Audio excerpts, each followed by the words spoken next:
Hello everybody. I'm here today to talk to you about standing head to knee, Dandayamana Janu Shavasana. A very difficult posture, but a wonderful posture because of how much presence it brings to your day, your life, and everyone else's lives around you.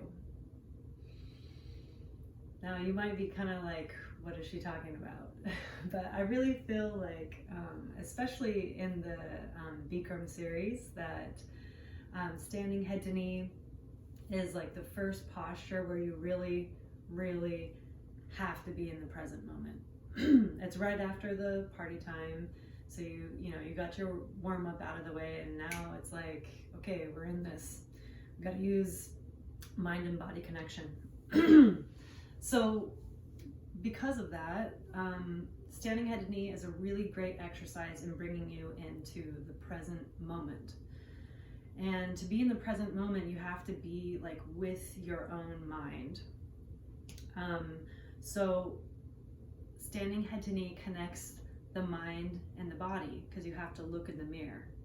When you look at your own two eyes in the mirror, when you look at your own body in the mirror, you see what's happening. You're present with what is happening. If you're looking all over the place, you can be anywhere in the world.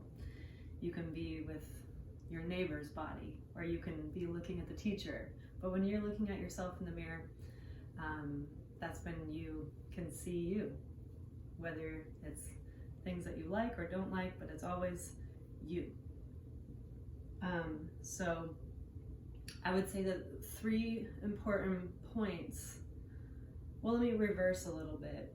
So I said before that standing head to knee is a very hard posture. But today, what I'm hoping to do with this video is to give you a little bit of insight on things that have helped me with this posture.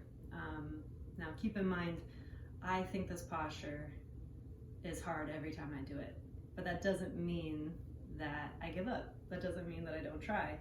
I try super hard on this posture every single time I do it, because I like the feeling of accomplishment it gives me as well. So eyes, toes, and stomach.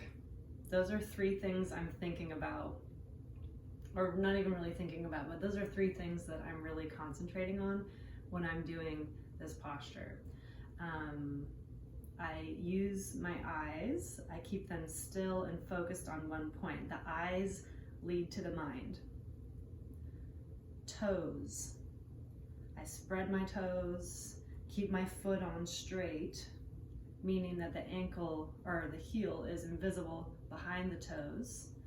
The toes lead to the legs. You need your legs a lot for standing head to knee. And the 3rd thing is stomach. Suck your stomach in, and if you know the bandhas, on the final expression of the posture, you're going to have all 3 bandhas: Mula Bandha, Uddiyana Bandha, Jalandhara Bandha. The stomach helps you control your spine. So eyes lead to mind, toes lead to legs, stomach leads to spine. And then one more point of just kind of like overall things to think about with standing head to knee, and then I'll give you some more visual cues to help you with posture. Standing head to knee requires tremendous concentration. In the dialogue we say concentration, patience, and determination. I'm going to define those things maybe as something you haven't typically thought about with standing head to knee. With concentration, that doesn't just lead to the eyes being focused on one point, but it also requires concentration to keep your muscles contracted the whole time. So you have to concentrate. Lock your knee, lock your knee. If the leg, the thigh muscle becomes relaxed, you have to concentrate and think, okay, contract muscle again. If it relaxes again, you contract it again. So you have to concentrate. Keep thighs contracted, stomach sucked in, foot flexed, elbows down. There's lots of things to concentrate But if you concentrate the whole time, you'll be able to do them all with practice. So with patience, we usually say patience like, don't give up. Like if you fall out, don't give up. That is true too. Don't ever give up on standing head to knee. On the time that you feel like you won't be able to do it, you'll probably be able to do it. But patience can also mean be patient with how slowly you move into the posture. Be patient with moving with the teacher. So one teacher might teach standing head to knee really quickly. One teacher might teach it slowly. That doesn't mean one person is right and one person is wrong. It just means that you have to have focus, concentration, but patience as well to move with the teacher. Can you really do the posture on someone else's timing, or can you only do it on your own timing? That's expectations. No expectations in yoga. And then lastly is the determination aspect. Now determination can get kind of muddled in this one. Sometimes I see students just feel like their only goal is to get their forehead to their knee, and by any means possible. That's not necessarily the goal. Your determination should mean try the right way. It shouldn't be a shot in the dark, like, oh, maybe I'll get my forehead to my knee if I just do it fast enough. Don't skip any steps. Try it the right way, you get the benefits. Simple as that. And if you can't get forehead to your knee today or this year or in the next 10 years, it's okay. You'll get it at some point. Maybe lifetimes from now. But the point is, be determined to try it the right way. Okay, now let's do a little bit of visuals. I'll give you a little bit of things to think about.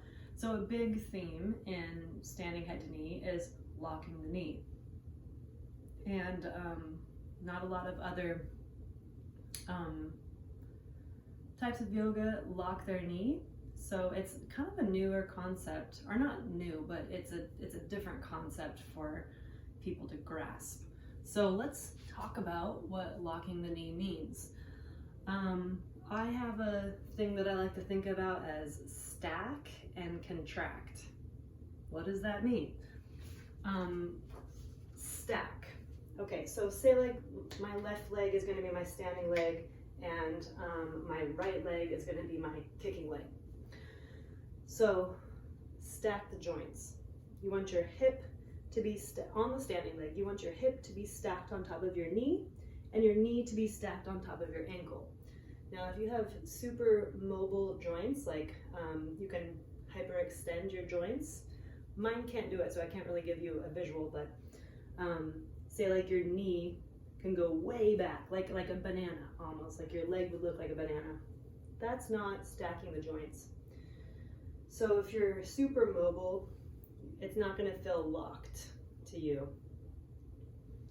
You want to, for you, maybe even bend your knee a little bit to get the hip, knee, ankle stack them like bricks.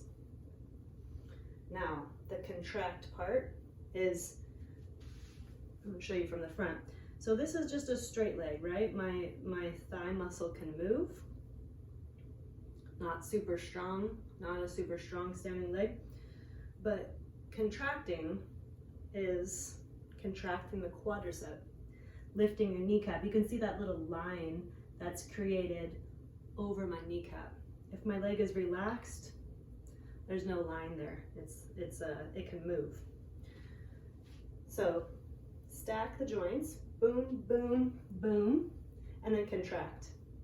Notice when I go to pick up my leg, I don't push my butt back because my joints are no longer stacked. My hip would be behind my knee and my ankle. I'd be at like a diagonal. So spread my toes. I want a really wide base. If the foot is really narrow, the base is more narrow and it's harder to balance. So if you spread your toes, your base is wider. Stack, contract, and then from here, I go up You always have to go up before you go down. I go up to suck my stomach in. Right thigh parallel to the floor. Round forward. Stomach in a lot. And then I grab my foot. And then here, I re-engage everything. Thigh contracted, even the back of my leg I'm using.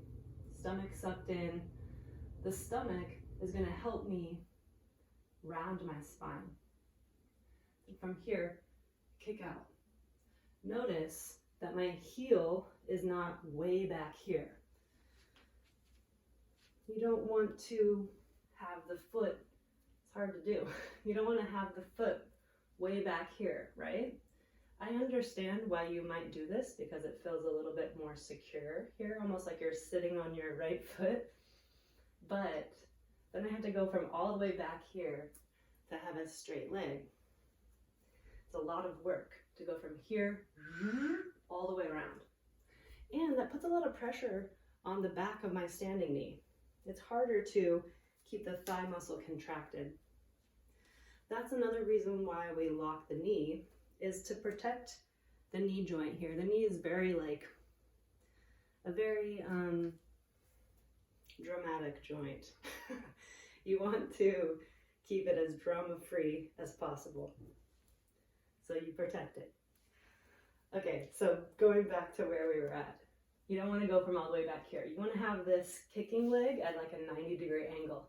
So then when you do kick out, it's right there, right? And you kick your heel forward, flex your foot, contract both thighs. Now it's tempting to kick out when your standing leg is not locked. I get it. You want to keep progressing in the posture, but getting to the end of the posture is not the only point. One day you'll get there. You have to get the standing legs to be locked.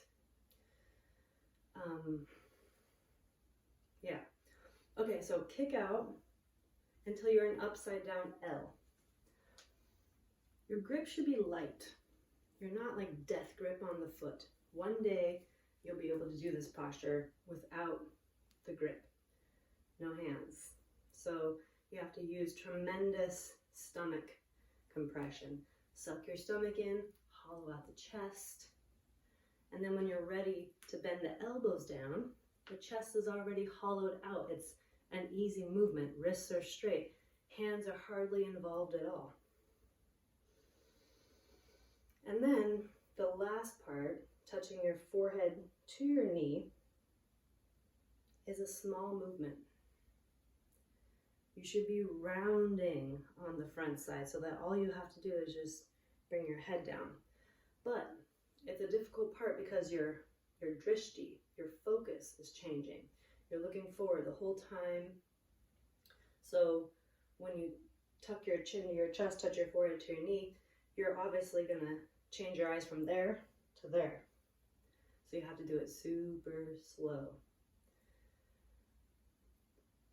Resist the urge to do it quickly, like, oh, I'm just going to do it before I fall out.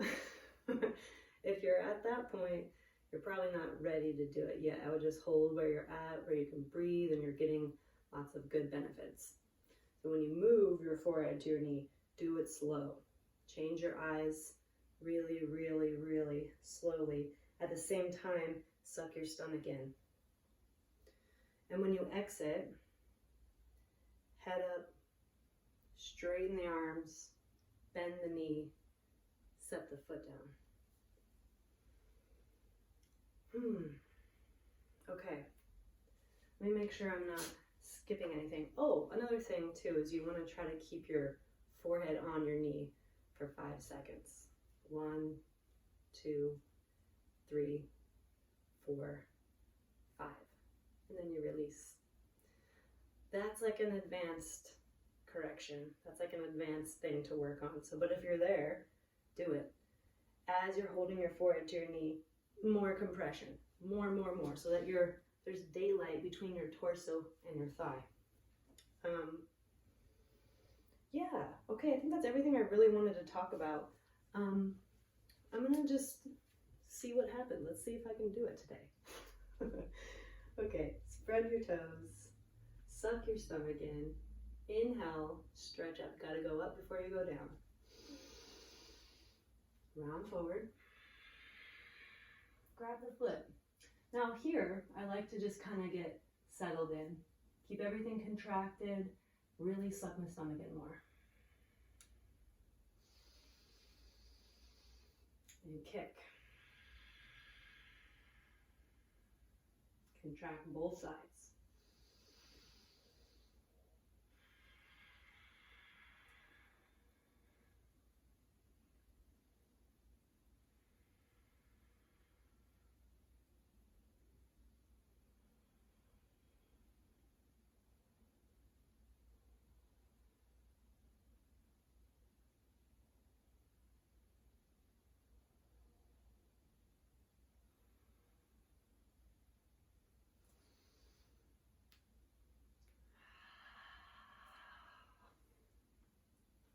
Ta-da! Okay, so that's a hard one. As you can see, I'm flushed. Standing head to knee is so good because it's difficult, so it's a challenge. Challenges are good. They make you be in the present moment. So don't skip it. Give it your all. And just try. Just try the right way. That's the way that you learn. That's the way that you progress in anything. You don't have to be a professional at it. You don't have to like nail it every single time. But if you try, like if you really try, and only you know if you're really trying, the teacher won't know. Or they might, you never know, but you know if you're really trying. So try it the right way and put your effort into it. Put your, what's the word I'm looking for? Put your, just your concentration into it. Concentration, patience, determination, and you'll get it.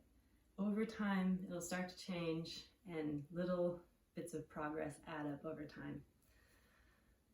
Okay, thank you for tuning in to this week's episode of How to Do Whatever Posture. This week was standing head to knee. Let me know if you have any suggestions on postures that you really would like more information on. Mwah.